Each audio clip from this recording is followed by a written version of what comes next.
Ayun na guys yung ating recipe ngayon. Kainan na. Ayan. Pwede nyo akong gayahin guys sa murang halaga lang, pang Pinas style.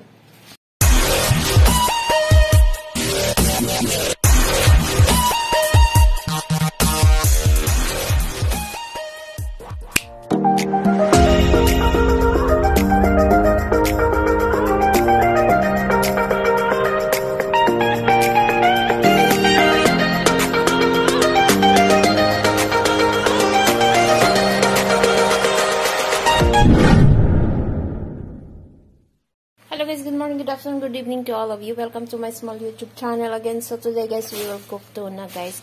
Kasi may mga kasama tayong hindi kumakain ng manok. So luluto ako ng tuna. Lalagyan ko ng alugbati at saka potato. So ito yung onion natin guys. Naka-chop na yung onion natin. May kamatis tayo dito. At saka bombay. So ngayon magluluto tayo ng ating recipe. Ngayon is tuna with alugbati. So watch me. Na nga guys, na-slice na natin yung ating gagamitin sa ating tuna ngayon. So, luluto na tayo ng ating tuna. Mag-start na tayo. Start na tayo magluto ng ating tuna. Of course, ang ating garlic.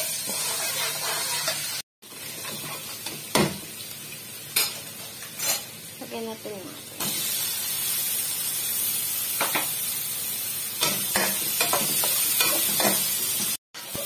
Yun na nga guys, lagyan natin yung ating kamatis.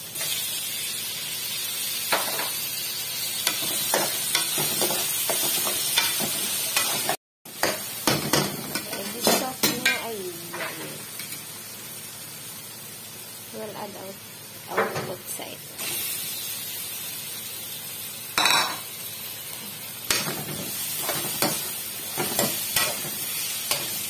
Lagyan ko ng toyo. Kamun. Hot pepper. Salt. Onion powder.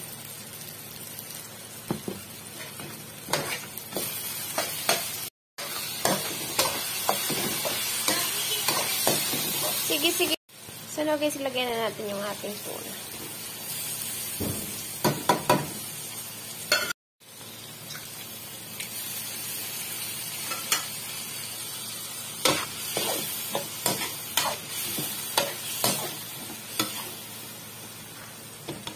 So ito na yung tuna natin guys. Wala na siyang tubig. So ilalagay na natin yung ating dahon-dahon sa ating tuna.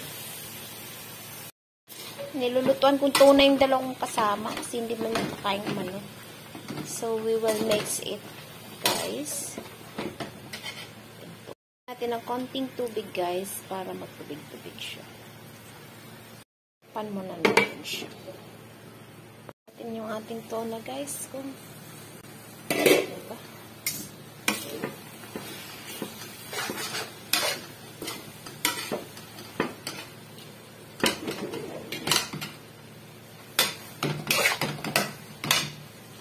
Yung ton. May alok. Natin pagkat guys kung naluto na pa. Hindi pa masyado. Well, ang saya sa slipper. And guys, 5 minutes na lang maluluto na yung ating tuna guys. Ang recipe ko ngayon is ang tuna kong may alugbati. So, simple recipe lang po to guys. Thank you so much guys for always watching my videos. Hope you enjoying to watch. And God bless everyone. So, 5 minutes na, maluluto na ang ating tuna. Pananghalian. Ulam namin sa aming pananghalian. So, thank you guys. Always. God bless. And hope you learn something how I cook by my own recipe. So, God bless. And thank you. Luto na po yan siya, guys. Konti na lang, 5 minutes na lang, luto na. Ayun, takpan lang muna natin saglit. 5 minutes. Ay, hindi pa pala. Ayun na guys, yung ating recipe ngayon. Kainan na. Ayan. Pwede nyo akong gayahin guys sa murang halaga lang, pang Pinas style. Kainan na.